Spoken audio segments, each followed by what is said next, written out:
Earth Angels! Kamusta? Welcome back to Pinay Angel Tarot. This reading is a love message for no specific sign. This is for anyone, kahit ano man ang zodiac sign mo. General love reading, kaya maaaring mag-resonate o hindi. Pero pag nag-resonate, comment nyo para alam ko. Kamusta kayo, guys? Comment present para alam kong nanonood kayo. We have destroyed, shattered, broken, effed up, getting a room, hotel, motel, suite, business, pleasure, betrayal, deceit, backstab, traitor, not to be trusted, keeping you a secret. So, broken. Nagkaroon kayo ng breakup. This is someone na may iba siyang karelasyon. Behind your back. So, pinagmukha kang tanga nitong taong to kasi all this time, wala kang kaalam-alam na hindi ka na pala niya mahal. Iba na pala yung gusto niyang makasama at may iba na siyang karelasyon. And kaya sinabing betrayal kasi harap-harapan ginawa to ng taong to. Sounds like trouble. Ayan, mayroong mice na energy. So, conflict. Nagkaroon kayo ng conflict. And, pwede din to guys na ikaw yung itinago niya as a secret. Secretly, may relasyon kayo, pero may pamilya na pala tong taong to or may asawa na siya. Ayan, hindi pwedeng maging kayo, in other words. Okay, or baliktad, hindi pwedeng maging sila kasi meron kayo. So, destroyed na to eh. Alam mo, matinding pagsisisi ng taong to kasi ayaw kanya sanang mawala. Kaso lang, hindi naman niya alam kung paano or kung ano yung gagawin niya. Paano i-handle yung relationship niyo. Kaya ang ginawa niya, naglihim siya sa'yo. Hanggang sa ikaw na mismo nakatuklas. At huli ng lahat kasi ayaw man niyang malaman mo yung totoo, pero syempre malalaman mo rin, nangyari nga. And wala na siyang magagawa sa ayaw at sa gusto niya. Kasi kailangan na magtapos ng isang unhealthy connection. So, meron ding iba sa inyo guys na hindi pa kayo totally nakakawala or hindi pa kayo totally nakakaalis sa sitwasyon ninyo or sa taong kadil nyo. And kaya yan pinapakita dito sa reading. Kasi it's telling you na kailangan mo nang ayusin yung buhay mo. You need to transform your life. And, okay, tingnan natin yung mga next card. Pay attention to the red flags. The signs are cautioning you. Separation, time apart from your partner is on the horizon. Finances and career, financial issues are a factor in your love life right now. So, duda ka na sa taong to simula pa lang kasi nagkaroon kayo ng separation. So, anong ginagawa niya habang separate kayo or magkalayo kayo? Ang alam mo kasi dito, finances and career, busy siya sa trabaho niya, sa career niya. Pero napapansin mo na yung mga red flags. Ibig sabihin, mga warning na yan na binibigay sa'yo, hindi ka naman tanga. Ayan, hindi kayo okay, separate na kayo. So, siguro naging in denial ka. Siguro ikaw na mismo nagbibigay ng dahilan na baka busy lang siya. Pero nafe-feel mo na may mali dito. Okay. Siguro naghanap ka lang ng proof. You deserve love. You are lovable. Okay. So, parang dumating sa point na in denial ka sa mga nakikita mo. Okay, passion, allow your heart and soul to sing with joy. Kasi nga, there is passion sa relationship ninyo. So, tinatry mo unawain. Kasi, naging masaya naman din kayo nitong taong to. Pero hindi talaga eh, deception. Niloko ka talaga. At ramdam mo yun. Alam mo yun. Someone is wearing a false self-mask in this relationship. So, ano ba ang mga messages na connected sa'yo at sa taong ito. Tingnan natin. Beware of what you're projecting, for the qualities you admire in one another are qualities you both possess equally, so the qualities you don't like are also your own reflection. Parang natitrigger nyo yung isa't isa. So, yan yung intense dito sa connection nyo. Kasi, natitrigger nyo yung isa't isa. Okay, you are mirroring each other.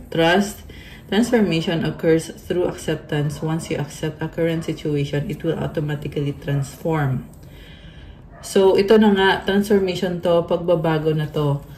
And kailangan mo daw tanggapin yung mga nangyari at yung sitwasyon ngayon.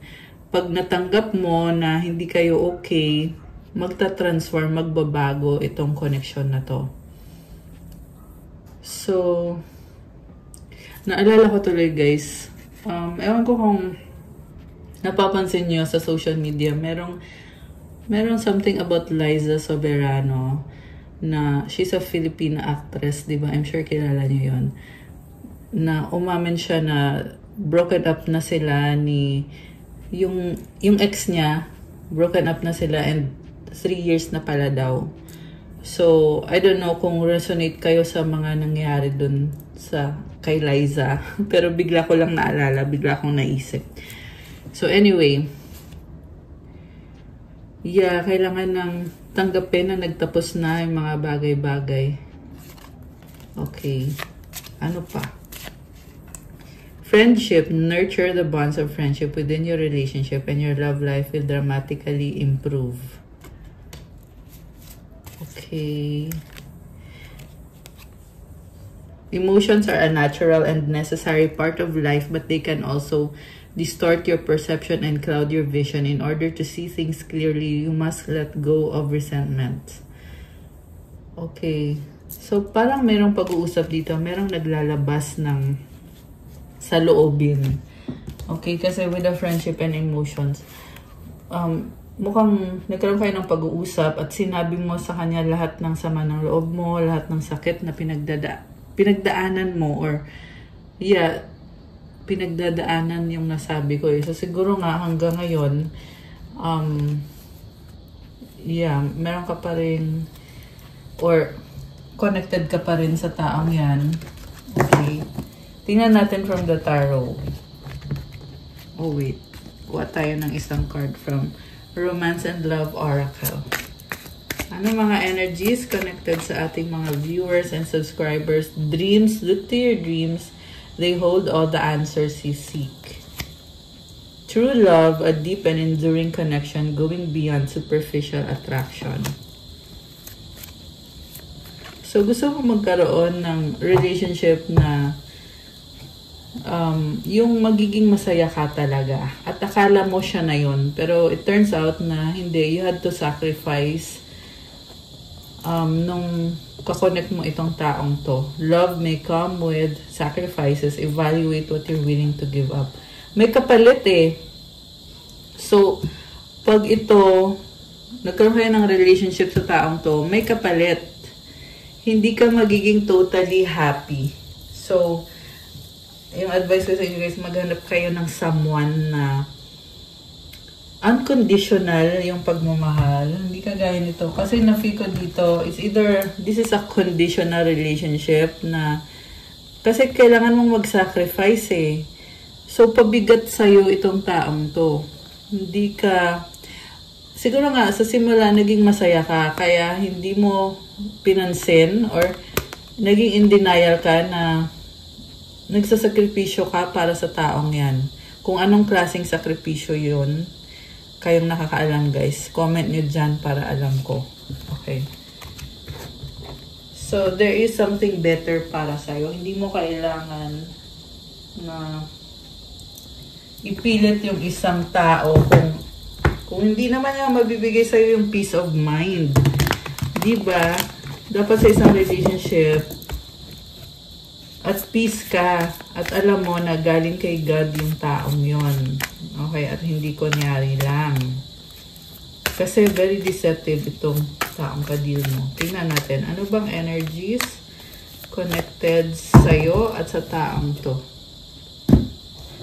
At kung anong intensyon sa'yo. Two of Pentacles. So, hindi siya sure sa'yo, juggling. So, this is someone who has double life. Nagkukunyari lang. What curses this person is the Eight of Wands. Maraming nangyayari sa kanya, sa buhay niya. And, gusto ka din niya eh. Gusto ka niya, pero marami siyang tinatago sa'yo. Ayaw niyang malaman mo yung totoo tungkol sa kanya. And, merong travel. Baka palagi nagta-travel to. And, meron ding pag-uusap sa inyo, guys. Tingnan natin muna. Knight of Swords is below. Nine of Pentacles above. Okay. The Fool. And the Queen of Swords. Okay. So, bottom of the deck. Five of Swords. Okay, this is the overall energy. Nakikita ko dito na this person is a liar. Napaka sinungaling. And hindi niya matanggap yung mga bagay-bagay. Hindi niya makuhang umamin sa'yo. Parang feeling niya kasi pag nag-come clean siya sa'yo, sinisisi siya or ina-attack siya at ayaw niya yon. Okay? Kaya siya sinungaling. Pinagtatakpan niya lahat. Kunyari, mabuti siya, mabait siya, loyal, honest at lahat. Pero hindi. Hindi nga niya masabi kung ano yung totoo eh. So, paano siya maging naging mabuti, di ba? So, this is a very deceitful energy. Kita mo, hawak niya yung mga swords dito. So, ngayon, ang nararamdaman niya ngayon is feeling niya nanalo siya kasi siya yung masusunod sa inyo. Pero at the same time, ramdam din niya na parang talo siya. Kasi nawala ka sa buhay niya. Kasi ayaw mo na sa kanya. Tinalikuran mo na siya. Marami na ding tumalikod sa kanya na matitino dati. At ngayon, parang bumabalik eh. Ramdam niya yung feeling na iniwanan. So, ganun yung pakiramdam niya ngayon. Baka may kadil kang air sign, Gemini, Libra, Aquarius. Malakas din ang earth sign, Capricorn, Taurus, Virgo. Merong energy ng Gemini. Merong konting fire sign, Aries, Leo, Sagittarius. So far, yan pa lang yung lumabas. Okay. So, ano nga ba? Ano nga bang nangyayari dito? We have this person na sinungaling, napakasinungaling. Ito yung sasabihin niya sa'yo. Tapos iba naman yung sasabihin niya sa kabilang buhay. I'm hearing also kabilang bahay. Ibig sabihin may dalawang bahay. So, bahay mo, saka bahay nung isa. Okay? And then, pabalik-balik siya. So, pag hindi kayo okay, okay sila nung kabila. Pag hindi sila okay nun, kayo naman yung okay. Ganon yung sistema niya. At this is someone na single. So, kung in a relationship kayo, kunyari lang yun. Kasi ang totoo niyan, feeling niya dito, single siya eh. So, ini-enjoy lang niya yung buhay niya at the same time, naayos niya yung finances niya. Ang priority talaga niya sa life niya is pera or stability. And with the Nine of Pentacles, pwede din tong show off masyado or sobrang show off. Alam mo yung papansin na kung anong meron siya, fino-flaunt niya, pinapakita niya sa mga tao, sa paligid. Ganon yung nakikita ko dito. At kaya niya ginagawa yun to get validation na 1, 2, 3, 4 angel numbers on the screen. Ayan. Kasi gusto niya mangyari is sabihin sa kanya na, uy, ang galing mo, ang gwapo mo, or ang ganda mo, kung ano man ang gender, kasi wala namang gender since this is a general reading. Pero yun yung gusto niya, na pinupuri siya. Okay. And then, so, ito na nga, nagkaroon kayo ng breakup, pero, masakit sa kanya yung breakup niyo, pero nagkunyari pa siya dito, na siya pa yung, masusunod siya yung tama. Parang, yeah, mataas yung pride niya, kasi, gusto niya siya yung nasusunod. And then, currently, nakikita ko pa rin, mataas pa rin ang ego nito, egoistic. And at the same time, pabalik-balik lang siya. So, kung meron pa dito na umaasa na nagsasabi, may nakikita ko minsan sa comments na sana magbago. Well, hindi hindi po siya nagbago. Ayun guys, pasensya na. Kaya kasi yung nakita ko dito sa reading natin ngayon. Yan yung nasagap natin ngayon eh.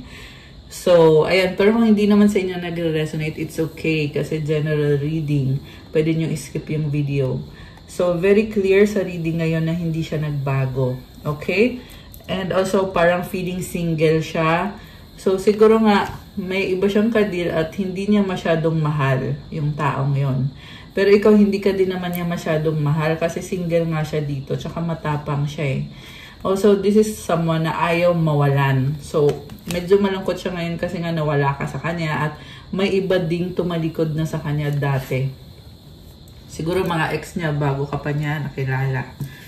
And then, with the Fool, alam mo kung anong iniisip niya? Iniisip niya na pag ready na siya, babalik siya sa'yo. Yun yung iniisip niya ngayon. And magpumukha talaga siyang tanga. So, siguro nagre-ready to. Anong sasabihin ko? Paano ko ipuprove sa'yo? Very cunning and very, ano siya eh. Well, nasabi ko na sinungaling, di ba? Hindi ko masabi yung tamang term, guys. Pero, nagkukunyari. Ayun, yun na lang sasabihin ko. Tsaka this person will try to please you. Siguro magbibigay sa'yo, may hawak siyang bulaklak. So, baka bibigyan ka ng flowers, magsosorry sa'yo, magpapaliwanag kung ano mang paliwanag yan. Pero, nakikita mo na ngayon na hindi nga nagbago tong taong to eh. So, ano pang flowers yung ibibigay niya? Diba? I mean, ano pang silbi? At anong pagbabago ngayon ang mangyayari? I mean, kasi sa near future to eh, pinaplano niya to eh, na babalik siya. Okay? So, paano pa is, ngayon pa nga lang, hindi naman, wala namang pagbabago dito sa taong to. Diba? Okay, supportive energy is Knight of Wands. Okay, I still see a player. So, itong player na to, ang nakikita ko is, iiwan niya yung ex niya. Pansamantala. Okay, ex niya or kabit niya o kung ano man ang label niyo doon, basta iiwan niya yon. Tapos ipapalit ka muna niya. Okay? Pero walang sinasabi dito na hindi ka niya iiwan. Kasi feel ko dito ang mangyayari pagkatapos nun is ikaw din yung iiwan niya, tapos lilipat na naman siya sa kabilang bahay or sa kabilang person. Diba? Ganon. Kabilang bahay yung narinig ko eh. Okay. And ang tingin niya sa'yo, okay, tingin niya naghihintay ka. Okay? Baka meron dito naghihintay, guys. So, tingin niya sa'yo, ayaw mo sa kanya kasi gusto mo ng something better pa. So, medyo napipressure siya sa'yo. Kasi gusto niya mag-move ka eh. At nakita niya na hindi ka nag-move. So, yung iba sa inyo ay lilipat. Ayan, merong magta-travel. O, hawak niya yung globe. So, merong aalis. And gusto kanyang harangin, pigilan. Kaya sinasabi niya dito, huwag kang umalis, bawal kang umalis. Ganun. So, tingin niya sa'yo, hindi ka nag-move kasi galit ka sa kanya kasi dahil sa mga ginawa niya, kung ano man ang ginawa niya specifically. Pero gusto kanyang habulin. Ayan o, hahabulin ka niya, pipigilan ka niya. Paano sasabi niya dito, saan ka pupunta? At ikaw naman ay paalis at parang ayaw mo na magsalita, ayaw mo na makipag-deal. Okay? Page of Pentacles. Okay, that's the mutual energy. Anong outcome? Four of Pentacles. Okay, so nakikita ko sa kanya, pipigilan ka niya, pero wala din naman siyang mapapatunayan sa'yo. Yan ang sabi dito. Wala siyang mapapatunayan din. Parang ano lang to, pa-cute lang to, medyo immature na energy. Parang ano lang, papansin lang niya na kasi gusto niya mangyari, pipigilan ka niya, tapos babalik ka kagad sa kanya. Yun yung gusto niyang mangyari. Ibig sabihin gusto niya, ikaw yung mag-move, ikaw yung gagawa ng first move. So, para sa kanya, effort na yon yung pipigilan ka niya, the fact na gusto ka niya. Okay, ano pa bang nangyayari dito? Medyo harsh siya magsalita, no? Yan yung nakikita ko dito. Parang ano eh, maangas, mayabang. Okay, ano pang meron dito sa taong to? Or yung mga energies connected dito sa taong to? Tingnan natin, guys. Judgment. Okay. The Sun. Alam mo, may nagbago sa kanya. This is a new energy, very positive energy, Judgment and the Sun. Kung ano yung mga hindi mo nagustuhan sa kanya, babaguhin niya kasi gusto niya magpa-impress sa'yo. Okay? You have 9 of Cups. Inobserbahan ka lang niya at hinihintay ka niya. Wala naman siyang ginagawa. Ini-enjoy lang niya yung life niya. Ang gusto niya mangyari is ikaw yung lumapit sa kanya. There is some energy of seduction. Parang yun yung gusto niyang mangyari na bumalik ka sa kanya kasi gusto mo siya. Yun yung parang delusion nitong taong to na gusto mo siya kaya dapat ikaw yung mag-effort na bumalik sa kanya. The Moon. Hindi ka naman maalis sa isip niya kasi nag-aalala nga siya na baka galit ka, baka malungkot ka, baka kung anong iniisip mo. Nag-wonder siya, ano bang nararamdaman mo, anong iniisip mo. And meron talaga kayong disagreement. Ayan, dito. Hindi kayo nagkakasundo. Kaya nag-aalala siya. Nag-aalala siya sobra. So, ayun. King of Swords and the Eight of Swords. Okay, sobra siya nag-aalala pero ayaw niya mag-move kasi nakastuck siya sa isang sitwasyon na hindi mo alam. Meron siyang ka-deal na karmic at hindi siya makaalis sa sitwasyon na yon. Six of Swords. Okay. So, inisip niya na kahit mahirap yung sitwasyon niya, gagawa siya ng paraan para sa'yo para lang bumalik ka sa kanya. Okay. Nagpaplano to na isidus ka. Page of Cups. Okay. Gusto niya mag-message sa'yo without really knowing kung anong sasabihin. So, parang alam mo yung kind of person na very immature, magpaparamdam lang sa'yo, tapos hindi naman niya alam kung ano talagang sasabihin niya. Parang nagpapakit lang itong taong to. Okay. Confused siya. Seven of Cups. Walang direksyon eh. Alam mo guys, mapapagod ka sa taong to. Hindi mo malalaman kung ano ba talagang gusto niya. Kasi siya mismo sa sarili niya, hindi nga niya alam sasabihin niya eh. So, parang pinapakita sa'yo dito na huwag mo nang pagurin yung sarili mo. Ayan. Six of Cups. Okay, andun yung feeling of familiarity. Pina-fantasize ka niya eh. Gusto ka niya at komportable kayo sa isa't isa or siya yung komportable sa'yo. Meron kayong mga good memories and gusto niyang i-enjoy yon, yung mga memories na yon. Okay, nga lang delusional tong taong to guys. Parang wala siyang paninindigan. Ano ba talagang gusto mo mangyari dito? Yan yung tanong eh. Diba? Kasi parang this is just dinidelay lang niya. Okay? Oh my gosh. So, mukhang merong nangyari sa inyo. Okay? Kahit ganyan siya. Or it's either nangyari na or mangyayari. Pero yan yung gusto niya dito na makuha yung loob mo kasi there is attraction sa inyong dalawa.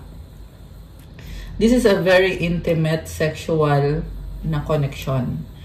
And pag-isipan nyo guys, bago kayo pumasok sa isang connection kasi ayun na nga, hindi mo alam kung anong pinapasok mo. Diba? I feel like somebody needs to hear that na hindi mo alam kung anong pinapasok mo. Kasi baka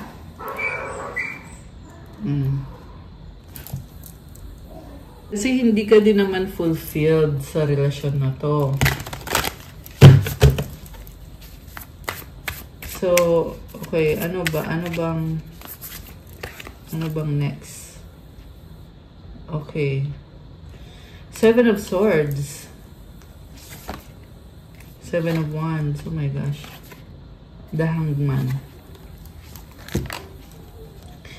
So, nakita ko dito, habang ikaw ay umiiwas na sa taong yan, pero siya naman ay gagawa siya ng paraan talaga para makuha yung loob mo kasi may kasalanan siya.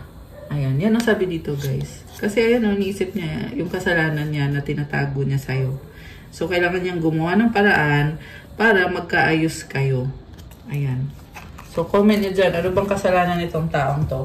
Kasi, hindi naman din siya nag-open up kung ano talaga. Pero, sa sarili niya, alam niya na may kasalanan siya. Kaya nga siya nagpupumilit. Kaya nga siya pumaparaan. Okay? Anong outcome?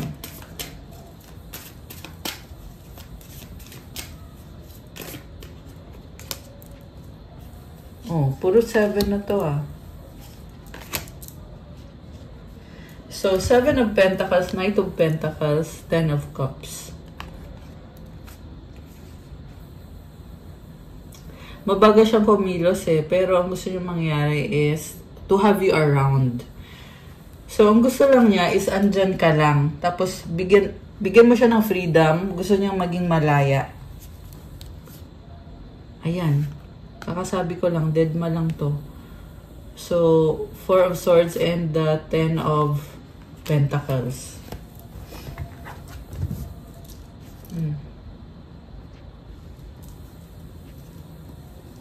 Alam mo, nakita ko, mahal ka nitong taong to. Masaya siya sa'yo, komportable siya sa'yo. Pero this is also a cheater. And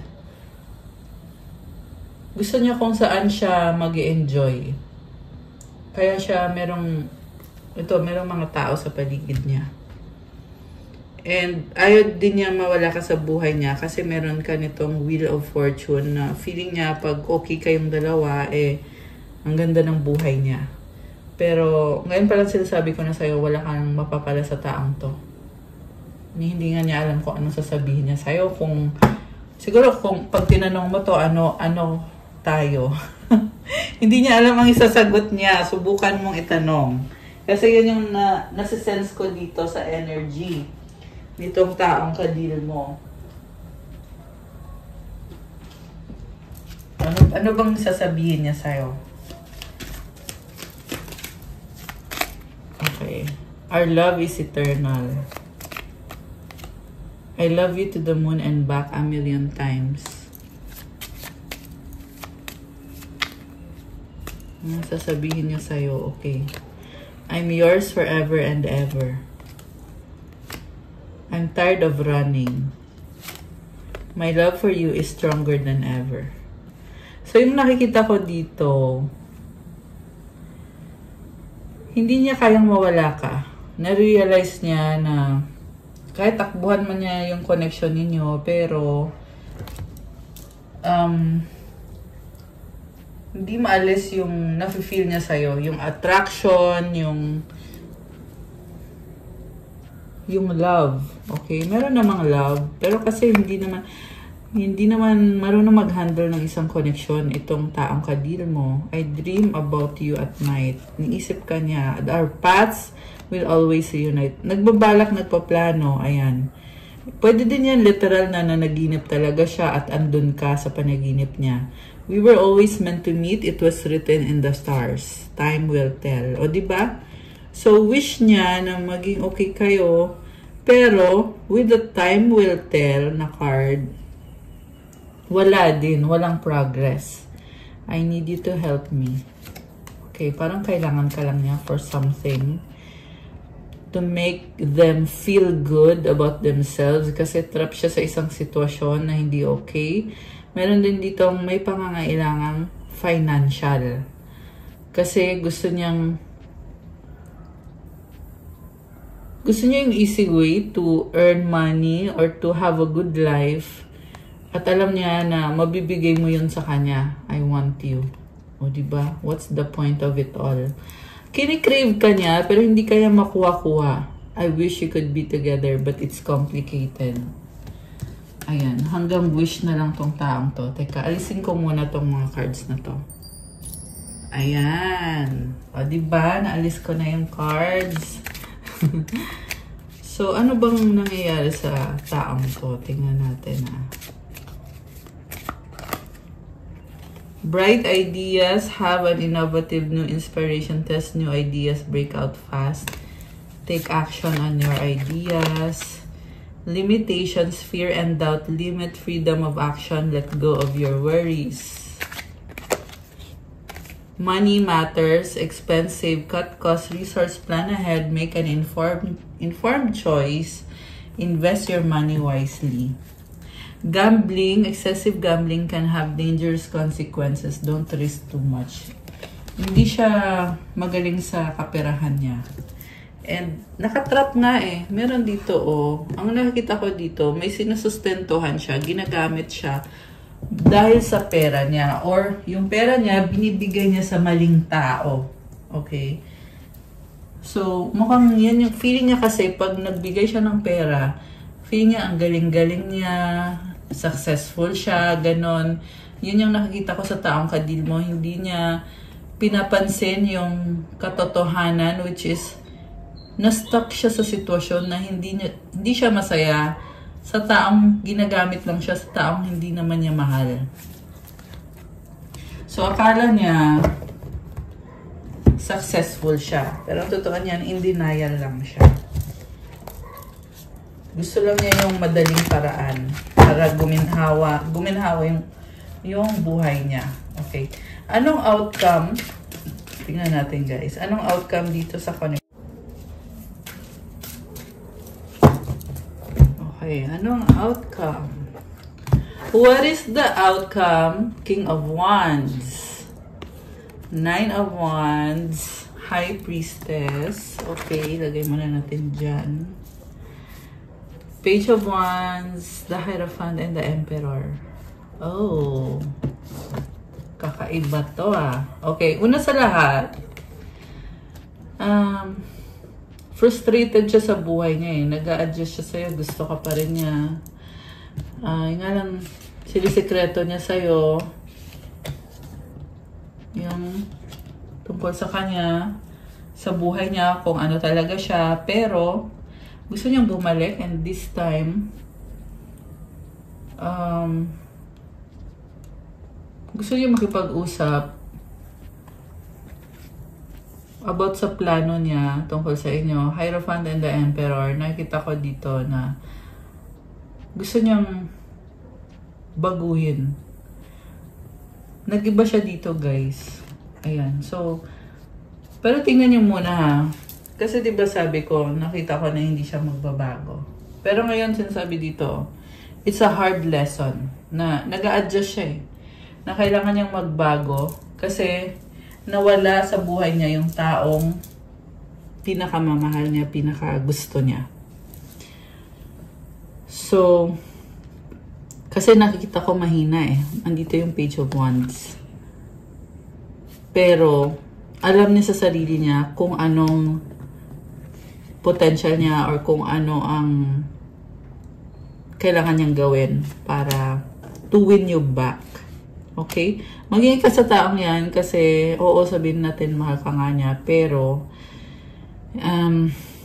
pabago-bago eh. Based dun sa reading kanina. Kasi ito outcome na to. O, sabihin na natin na, oo, hindi niya matiis kasi gusto ka niya. Pero hanggang kailan? Diba? Hanggang sa, tsaka also, ito, meron din kasi iba sa inyo na naging codependent ka sa taong to. Okay, so if codependent ka sa kanya, hindi magiging healthy yung dynamics ninyo. So, una sa lahat, kailangan i-heal mo yung sarili mo bago ka makipag-relationship sa ibang tao. Ayan, so kung kanino man yan magre-resonate, comment nyo dyan, guys.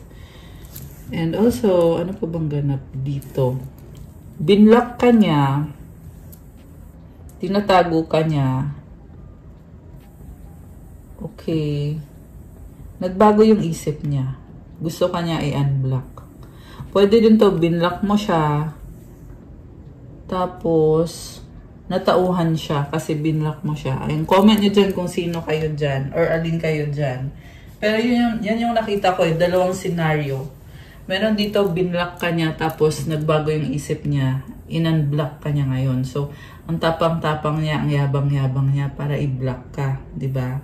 Yun pala, i-unblock ka din naman niya kasi na-realize niya na gusto ka niya. Pero feel ko dito, wala ka na sa eksena eh. Kumbaga, iniwanan mo na siya. Kaya siya natatauhan na i-unblock ka niya kasi gusto niyang kumonek sa'yo.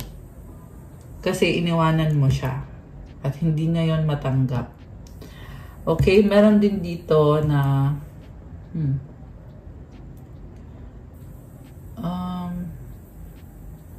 ayun nga, yung dalawang scenario yon na sinabi ko. Ayun, comment nyo dyan kung alin kayo dun. So, anything else na gustong sabihin itong taong to? Anything else? Okay, ano yun? May nag-flip. Ayusin natin reconciliation. Entitled, toxic, secret feelings, love you so much, obsessed. Ayan, obsessed siya sa'yo. Gusto niyang makipag-ayos, makipag-reconcile. Tinatago-tago lang niya yung nararamdaman niya. Mahal kita, I love you. Ito yun. Ito yung nararamdaman niya. Mahal ka niya. Romance, passion. Ayan, obsessed sa'yo.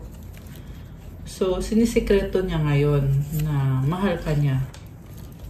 Grabe. Ikaw, anong nararamdaman mo? Tingnan natin. Anong nararamdaman mo? Self-love.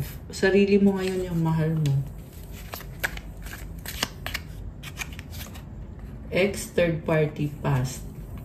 Siguro tinuturing mo siya as past mo na siya or ex mo na siya or tapos na yung connection nyo. Or baka meron ka ngayong ex na kadil mo. Ayan. Sacrifice. Ayun na nga, lumabas din yung sacrifice kanina. Ayaw mo nang mag-sacrifice. Kaya gusto mo na ngayon ay mahalin ang sarili mo. Nag-iisip. So, kung dati hindi ka masyadong or dati kasi wala ka pang alam eh. Ngayon nag-iisip ka na. Alam mo na yung totoo. Bagong simula. Wow, guys! Oh my gosh! I love it. May bagong simula para sa'yo. Tapos tingnan mo to. Oh, happy. Oh my gosh. You are happy. I love it for you. Ano naman ang siya? Ano pa bang iniisip niya? Or intention niya ngayon sa'yo? O yung nararamdaman niya? Hurt, healing. Ayun. Nasasaktan. Forever soulmate. Parang hindi pa siya nakaka-move on. Ano pa yung intention sa'yo nitong taong to? We have to unite. Oh my gosh. Okay ka na eh. May happy ka na nga dito. Diba? May self-love ka pa. Merong ex, oh. So, baka may ex ka na bumalik. Or baka siya din yan. Tingin mo sa kanya, ex. Kasi nga, tapos na to para sa'yo. I don't believe you. Okay, ano to? Tumalo, no? Challenges, obstacles. Parang kinarma. Or, well, hindi mo naman wini-wish yan sa taong to. Pero, it's something na eventually nangyayari. Kasi that's how the universe works. Childhood trauma. We need a fresh start. Okay? Anything else? I love you unconditionally. Oh my gosh. So, alam mo, natatauhan tong taong to. Yan yung nakikita ko sa energy niya. Na kung kailan ikaw ay happy at may bagong simula, ito siya, nafe-feel niya na mahal ka niya. Diba? Para saan pa? Mukhang nangihinaya nga siya kasi gusto niya mag-start ulit pero wala na eh. Parang iniisip niya na dati, sana dati, minahal ka niya. Hindi ka sana nawala. Grabe, nakakaiyak. Parang umiiyak yung person mo. I mean, yung person na to. Everything reminds me of you. Ayan, oh. Iniisip niya yun eh. Na kung dati pa lang, minahal ka na sana niya. Hindi na sana umabot sa ganito, sa pagtatapos. Pero, wala ka naman ng babaguhin dyan kasi andito ka na ngayon, no? Bagong simula. Diba? I love it! Oh my gosh! Anong masasabi ng mga angels mo? Advice galing sa mga angels mo. Tingnan natin. 3-0 guidance, tsaka itong 1-4-3 preparation. You have the full support of the divine. The guidance you are seeking is here and your life is moving in the right direction. This is the start of a new beginning. Oh my gosh, where one cycle ends and new begins. Ayun guys, full support sa'yo si God, yung mga angels mo, si divine. Ginagabayan ka at nasa tamang direksyon na ang buhay mo. Oh my gosh! Simula na to ng bagong simula, may pagtatapos ng isang cycle at simula ng bagong cycle. So, i-claim nyo itong napakagandang energy na to. Affirmation, I trust in the magic of new beginnings. I feel the support and guidance that is all around me. Comment, to claim this energy, comment, I feel the support and guidance that is all around me. Claim new beginnings. Preparation, life is filled with faces. The whisper is telling you to prepare for the unexpected and allow change to pass. Allow change to pass through with a sense of peace. Financial and creative changes are upon you. Affirmation, my dreams and desires are coming to fruition, bringing change that I welcome with open heart and open mind. Alam mo, andyan yung mga angels mo. Ayan ang sabi dito, guys. So, magpatuloy ka, buksan mo daw yung puso mo at yung isip mo. Okay. Ngayon, kuha tayo ng mensahe galing sa universe. Okay. Anong mensahe? Okay. Ay, nalaglag. Okay. So, okay, isa pa. Mensahe from the universe. Parang daming gustong lumabas na cards. Ito din, oh. Okay, 3. So, first, in any moment, I can surrender to the powerful presence of love through prayer, contemplation, and stillness. So, magdasal ka, mag-contemplate ka, i-relax mo yung sarili mo. Surrender to the presence of love. Hope is a conduit for miracles. Habang may pag-asa, merong mga miracles na nangyayari. Merong mga blessings. The more energy and intention I bring to my faith, the more fearless and free I am. Grabe, ang ganda ng aura mo dito. So, have faith. Ayan, comment mo dyan. Ito, i-comment mo to. The more energy and intention I bring to my faith, the more fearless and free I am. Ayan, you have the freedom. You are fearless and you are free. Ayan. Okay, guys. That's all for our love message for today. Thank you for watching. Please like, comment, subscribe, hit the notification bell. Let me know kung nag-resonate ba. Kung kailangan nyo ng gabay, pwede kayo magpa-private reading. Message nyo ako sa Viber or sa WhatsApp. Nasa description box po yung contact details. Check out my Instagram if you want to start your crystals journey. May mga crystal bracelets infused with special prayers and mantras para sa'yo. Thank you, guys. I love you. Have a good day or night. God bless you all. Stay safe. See you again soon. Bye!